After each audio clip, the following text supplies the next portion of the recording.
Switch Station 32 here for another unboxing video and a review. Today we got a special one. I've had this for a while, but I never got a chance to get it up. The NES Classic Edition. Now I'm pretty excited to get into this. This has a great game library. The back with the games, your list. Right up there, Final Fantasy, one of my favorites. One of my favorite game series, Final Fantasy.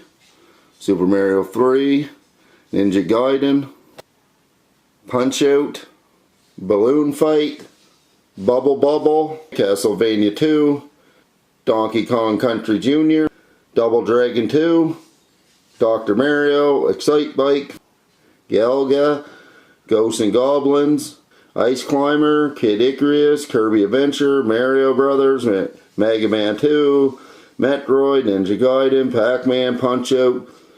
Now, Punch-Out featuring Mr. Dream, of course. It's not the original Mike Tyson. But all that's different about it is Mike Tyson, because he is actually in the game. It's just a different, they just called him something different.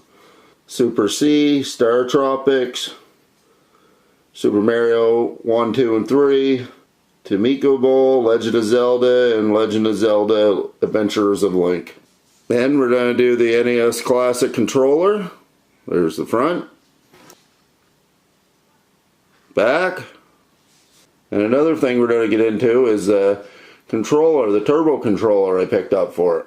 And this also comes with the Game Genie guidebook that has some of the codes for it for some of the games in here, down here in the corner. And the Game Genie guide is kind of really why I bought it, not so much for the controller but for that book. And we're also going to play a few games, see what they're like. If it's anything like the Super Nintendo Classic, I'm going to love this.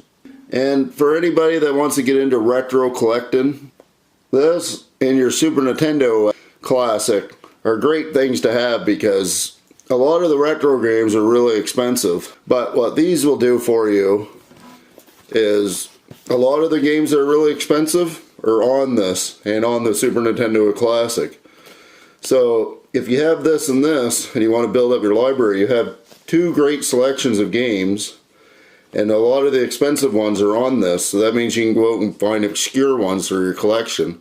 I know a lot of people like having the real cartridges, I myself included, but if you can't afford to have some of them great titles that are on these, and you can only afford to spend $10, $20, $30 on the games, this is a great thing to have because you can have the more expensive games on this, and then you can go out and buy more obscure titles that are a little bit cheaper for your classic systems.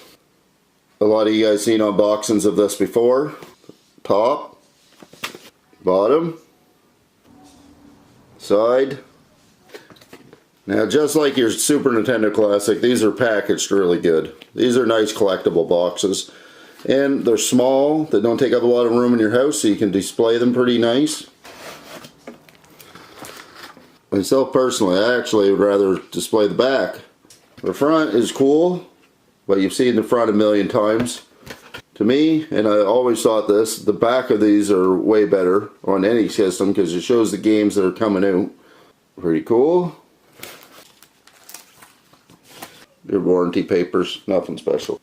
Quick hookup guide. Now that's awesome right there. It comes with the original Nintendo poster with Rob. And unfortunately you can't play Duck Hunt on this because it won't work on your modern TVs, but the classic logo, now you're playing with power.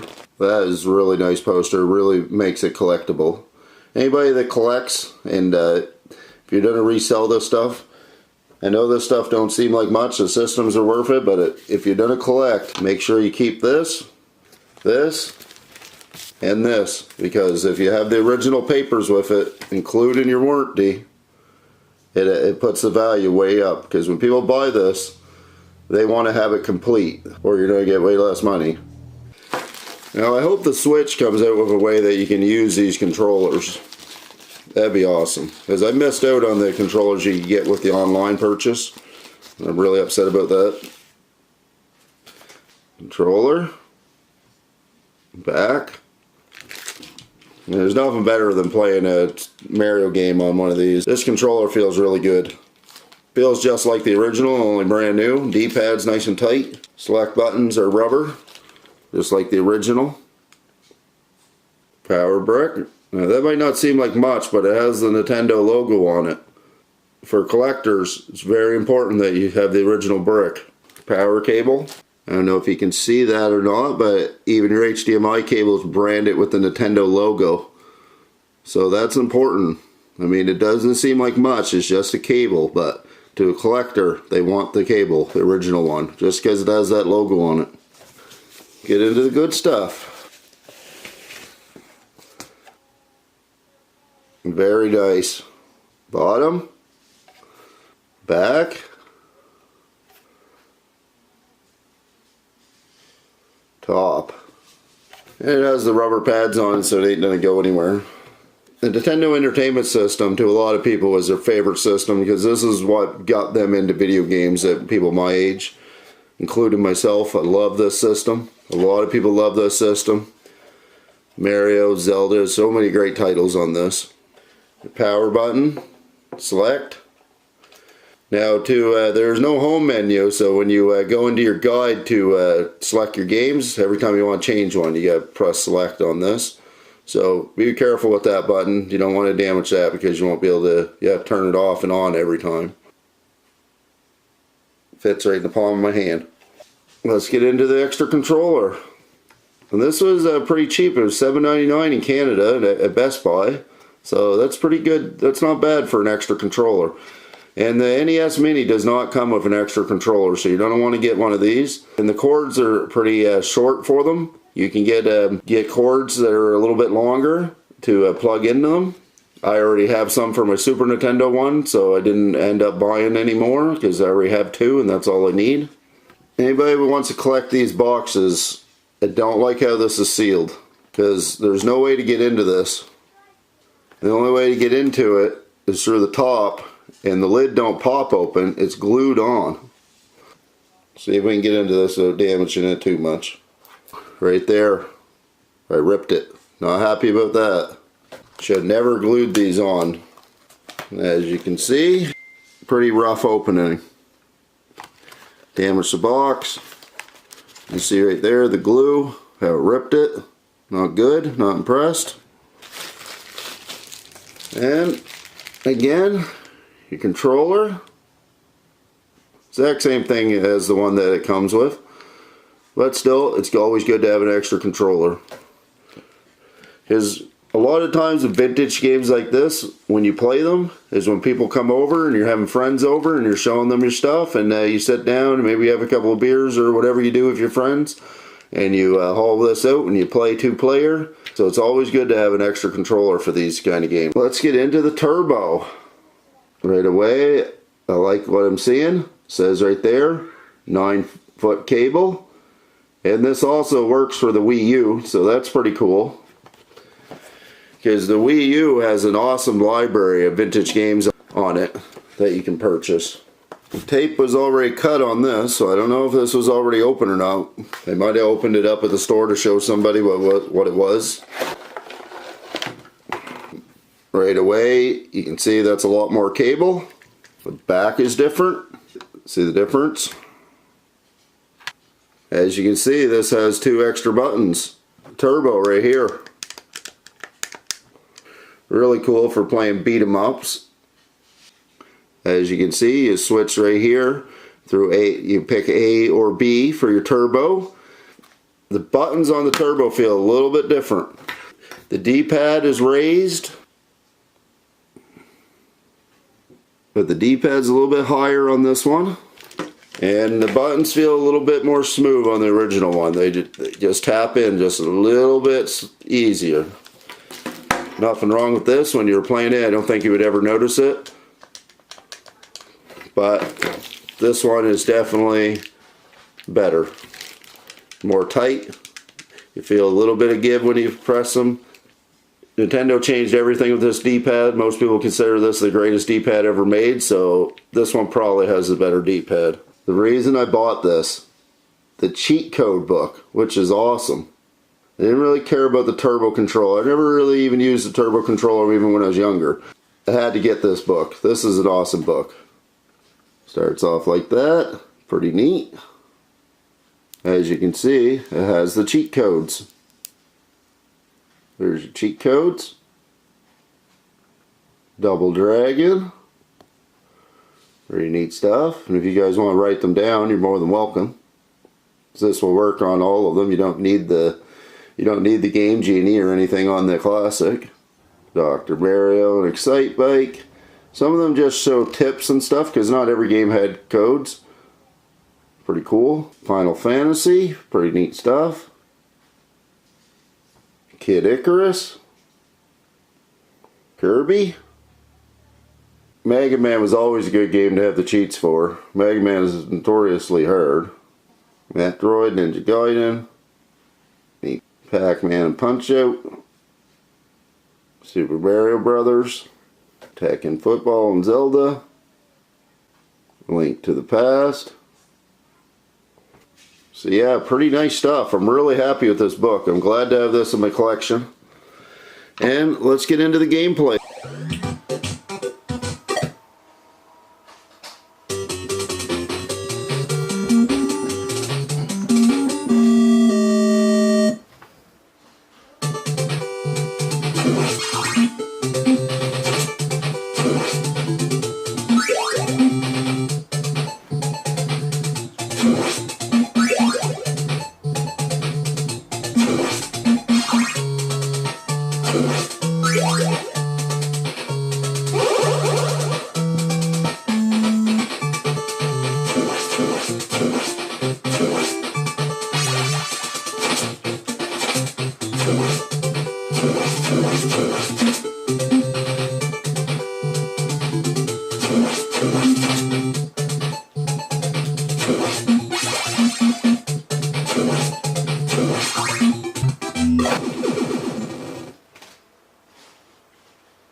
So would I recommend the NES Classic Edition? Absolutely, for sure.